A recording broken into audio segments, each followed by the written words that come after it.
Ladies and gentlemen, I want to talk to you today about something that's been quietly sabotaging your health for decades, and it's not what you think.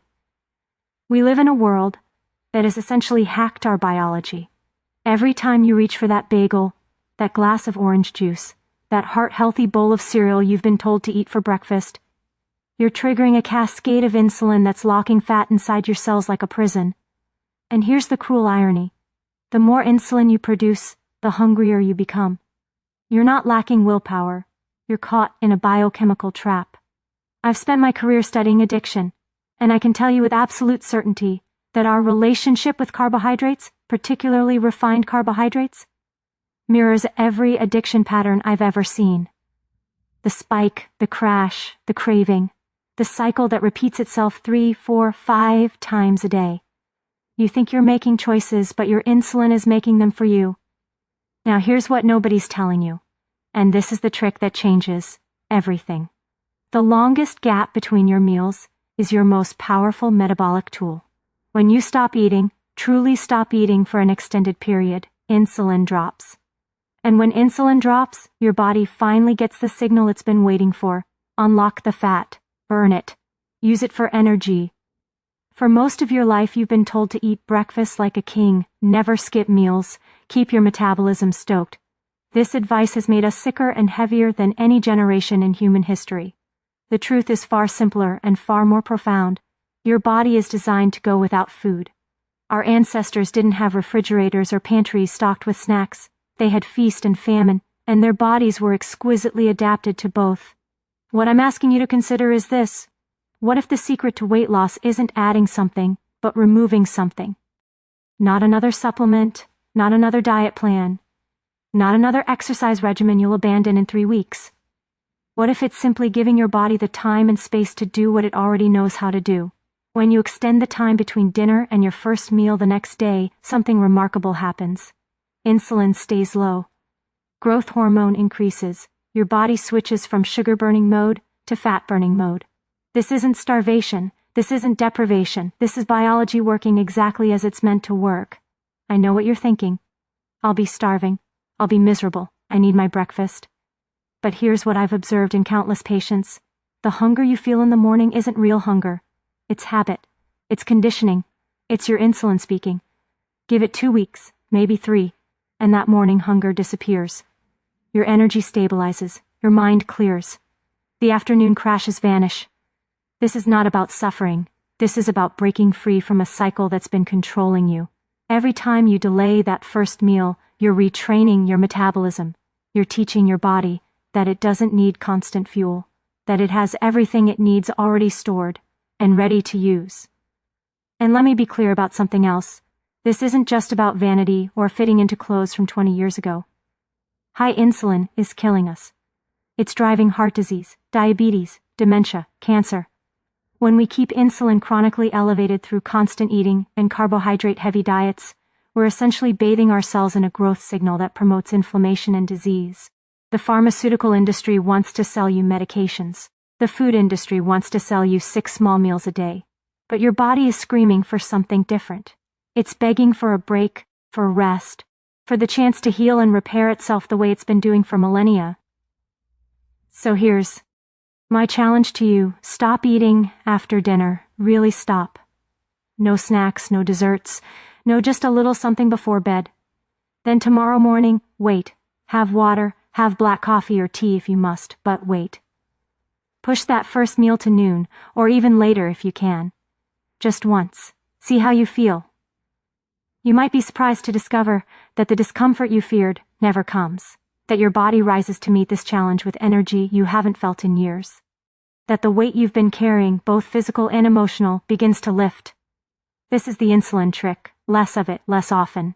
It's not sexy. It won't make anyone rich. But it works because it's not a trick at all. It's simply allowing your magnificent, adaptive, resilient body to do what it was always meant to do. The choice is yours. You can continue doing what you've always done, getting what you've always gotten. Or you can try something radically simple, profoundly effective, and completely free. Your insulin is listening. What will you tell it? My friends, I need you to understand something that will fundamentally change how you see your health, Your brain is lying to you about pleasure. Every single day, multiple times a day, and it's making you sick in the process. We are living in the most overstimulated era in human history. Your grandparents didn't have smartphones delivering dopamine hits every 30 seconds. They didn't have ultra-processed foods engineered in laboratories to hijack their reward systems. They didn't have streaming services designed to keep them sedentary for hours on end.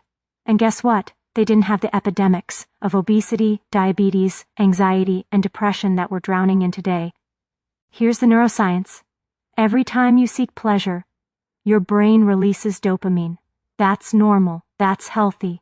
But when you pursue pleasure constantly, compulsively, without pause, something catastrophic happens. Your brain downregulates its dopamine receptors. It's trying to protect itself from overstimulation. The result, you need more and more stimulus to feel normal. Not even good anymore, just normal. You're not weak, you're not broken.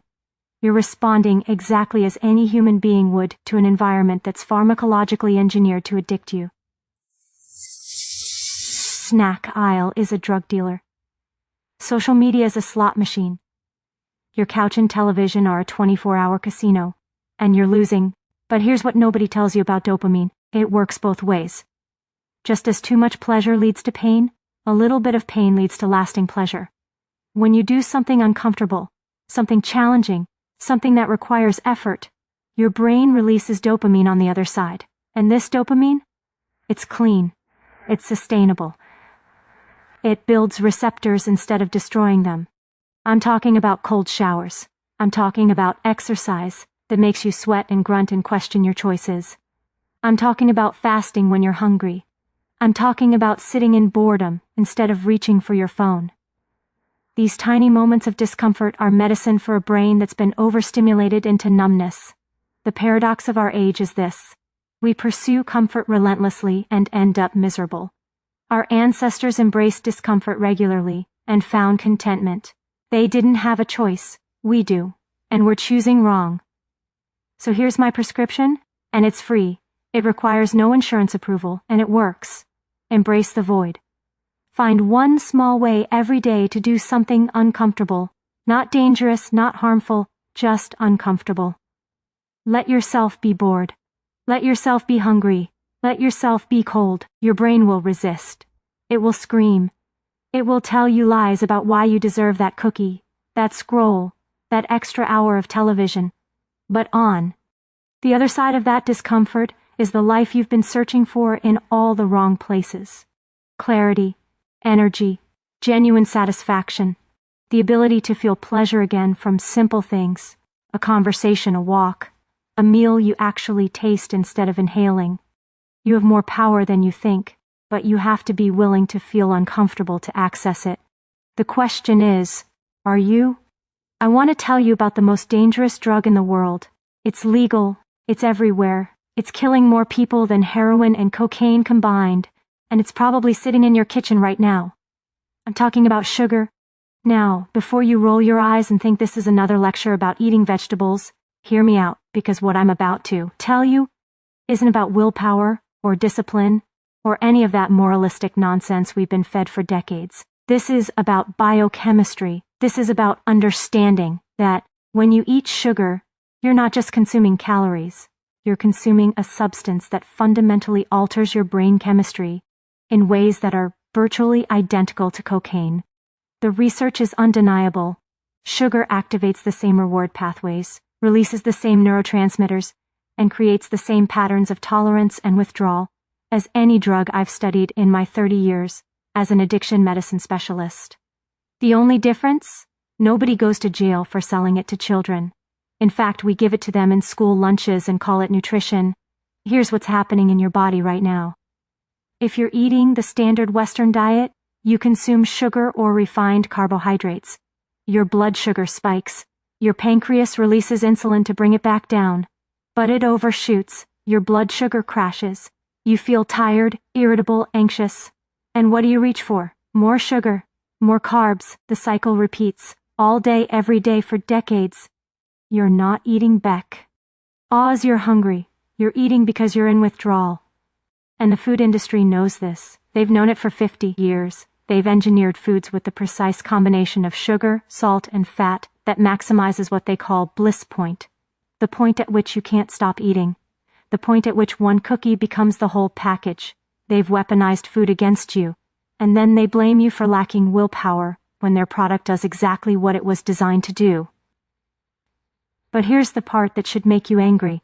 While they're profiting, you're suffering. Obesity, type 2 diabetes, heart disease, fatty liver disease, dementia. These aren't separate conditions, they're all manifestations of the same root problem: chronic sugar consumption and the metabolic chaos it creates. So what do? We do what we do with any addiction. We acknowledge it, we understand it, and we create distance from it. Not through willpower, because willpower is finite and it will fail you. Through strategy, through changing your environment, through breaking the cycle.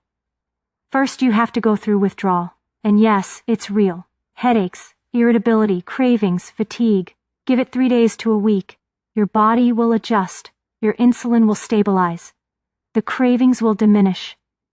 And then something miraculous happens. Real food starts tasting good again. An apple becomes sweet. Nuts become satisfying. You remember what actual hunger feels like, instead of the constant gnawing craving that sugar creates. Second, you have to protect your environment. Get it out of your house. All of it. The cookies, the crackers, the cereals, the sodas, the fruit juices that are nothing more than sugar water with vitamin labels.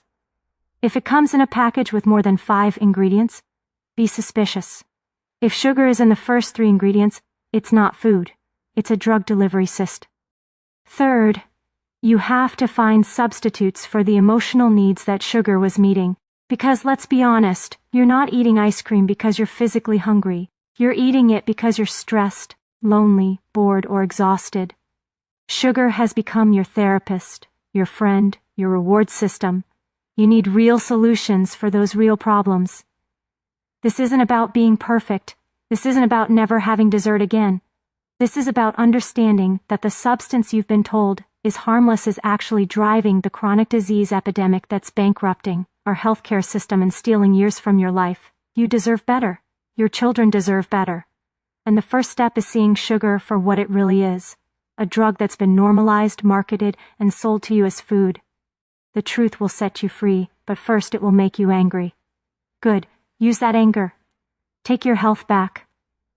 Let me ask you a question, and I want you to really think about your answer. When was the last time you were truly bored? Not frustrated because your internet was slow. Not annoyed because you had to wait in line. I mean genuinely, completely, nothing to do, bored. The kind of boredom where you stare at the ceiling and let your mind wander. The kind our grandparents experienced regularly? I'm guessing you can't remember. And that's not an accident. We've engineered boredom out of existence, and in doing so, we've destroyed something essential to human flourishing. The space between stimulus and response. The pause. The moment where creativity lives, where self-reflection happens, where you actually figure out who you are and what you want. Instead, we've created a world where every microsecond of potential boredom is filled. Standing in line? Check your phone. Waiting for water to boil? Scroll Instagram. Sitting on the toilet? Watch TikTok. We've become so addicted to stimulation that we can't tolerate even 10 seconds of unstimulated consciousness. And we're paying a devastating price. Anxiety rates are through the roof. Depression is epidemic. Attention spans have collapsed. We can't read books anymore. We can't have conversations without checking our devices. We can't even watch a movie without simultaneously scrolling through our phones. We're present nowhere and distracted everywhere. Here's what the research shows. Boredom is not the enemy. Boredom is the gateway. It's the necessary discomfort that precedes creativity, insight, and genuine human connection. When you allow yourself to be bored, your brain doesn't shut off. It shifts into what neuroscientists call the default mode network. This is where you process emotions, consolidate memories, make meaning of your experiences, and generate novel ideas. But you can't access this state when you're constantly stimulated. You can't hear your own thoughts when there's always noise. You can't know what you actually want when algorithms are constantly telling you what to want. The smartphone in your pocket is the most powerful drug delivery device ever created. It gives you infinite novelty, infinite validation, infinite distraction. And just like any drug, it creates tolerance. The more you use it, the more you need it to feel okay. Except you never feel okay. You feel anxious, scattered, inadequate, and exhausted. So here's what I'm prescribing. Deliberate boredom.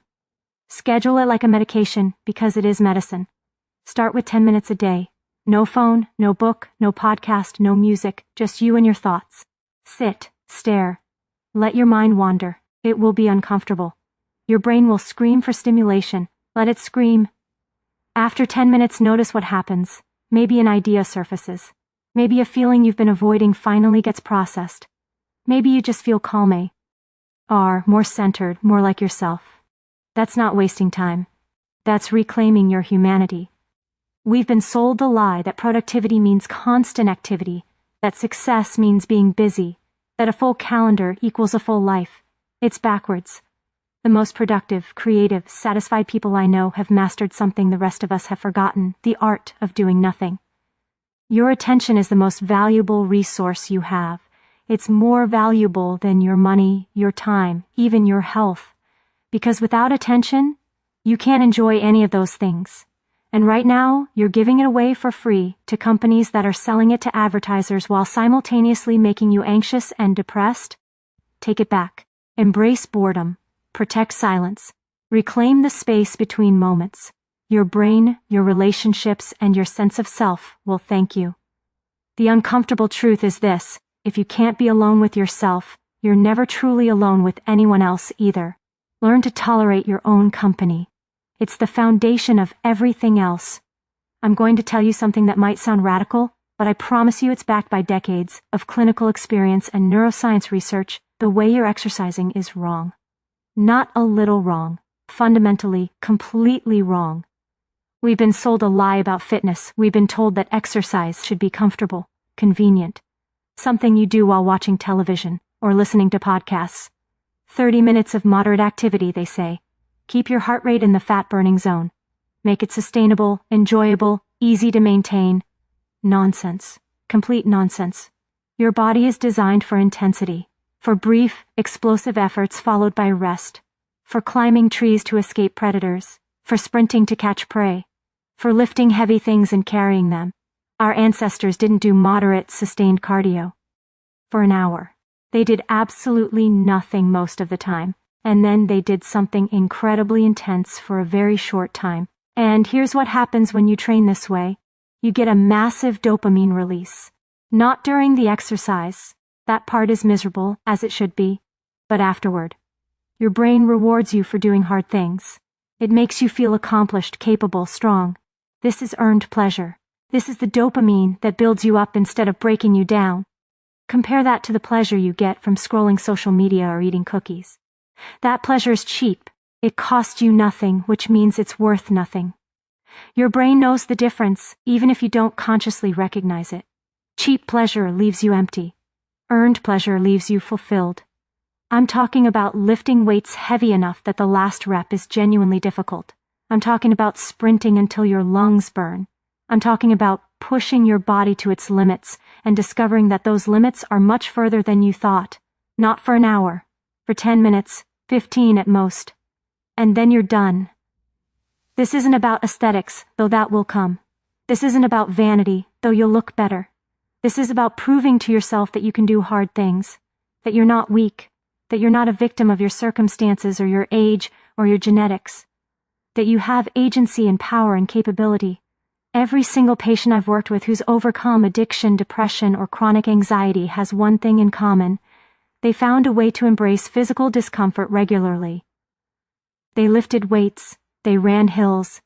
They did something that hurt in the moment, but made them stronger afterward. Because here's the secret. How you do one thing is how you do everything. If you can tolerate discomfort in the gym, you can tolerate it in your life.